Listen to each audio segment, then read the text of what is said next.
Never in the field of human conflict was so much owed by so many to so few.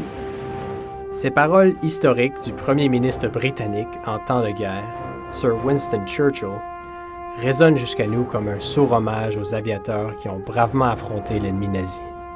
2015 marque un jalon important dans l'histoire du Canada, de la Grande-Bretagne et de l'aviation royale du Canada, le 75e anniversaire de la bataille d'Angleterre. Livrée entre juillet et octobre 1940, la bataille formait la phase d'ouverture du plan d'Hitler pour assurer sa supériorité aérienne au-dessus du Royaume-Uni avant le lancement d'une invasion. Le premier ministre Winston Churchill et les Alliés rassemblés sous son leadership entendaient autrement.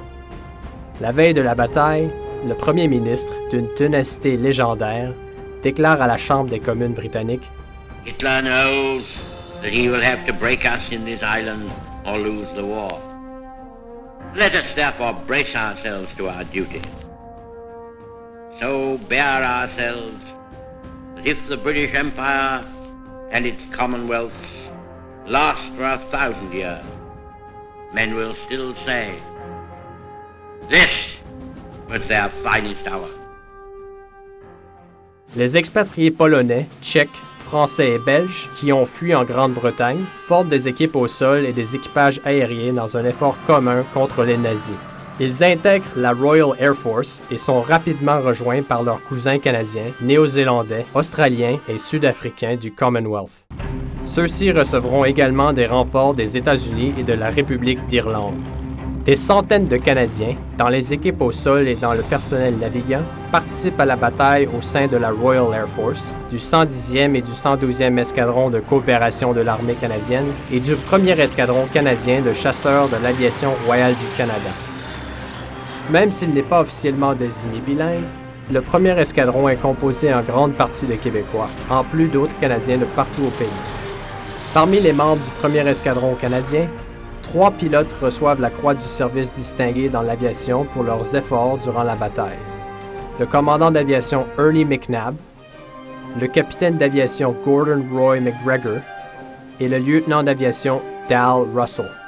Les Canadiens combattent également au sein du 242e escadron canadien de la Royal Air Force, en plus de ceux qui ont joint la Royal Air Force avant le début de la guerre, qui sont connus sous l'acronyme CANRAF. D'autres encore servent au sein du Bomber Command et du Coastal Command pour fournir du soutien aux opérations visant à prévenir l'invasion allemande. Un nombre incalculable de Canadiens servent en tant que personnel de piste, permettant aux appareils de prendre l'air. Pendant toute la bataille, le remplacement des pilotes d'expérience pose de graves difficultés, surtout dans les premiers jours. Les 10 derniers jours d'août 1940 coûteront la vie à 231 pilotes du Fighter Command, presque le quart de tout l'effectif initial du commandement. Les pilotes d'expérience comptent pour 60% des morts, qui ne peuvent être remplacés que par des pilotes sans expérience issus des unités d'entraînement opérationnel. Vers la fin de la bataille d'Angleterre, les premiers jeunes pilotes, observateurs et canonniers sortent des écoles du programme d'entraînement aérien du Commonwealth. Ils déferleront bientôt sur le champ de bataille.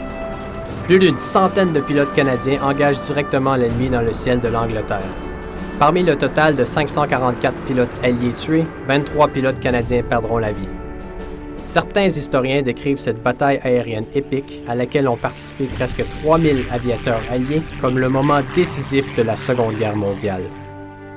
Cette victoire a donné espoir à une Grande-Bretagne démoralisée, à ses alliés du Commonwealth et aux personnes vivant sous la domination nazie en Europe. Cette bataille est la première à être entièrement livrée et gagnée par la puissance aérienne. La victoire des Alliés permet à la Grande-Bretagne de continuer la guerre et de devenir le tremplin pour l'invasion de la Normandie, qui mènera à la défaite subséquente de l'Allemagne nazie. Le 20 septembre, l'aviation royale canadienne célébrera le 75e anniversaire de la bataille d'Angleterre. Dans les escadres et aux cénotaphes partout au pays, ainsi qu'en opération à l'étranger, le personnel de l'aviation royale canadienne commémorera le sacrifice de ces aviateurs qui, pour la première fois, ont su endiguer l'avancée de l'Allemagne.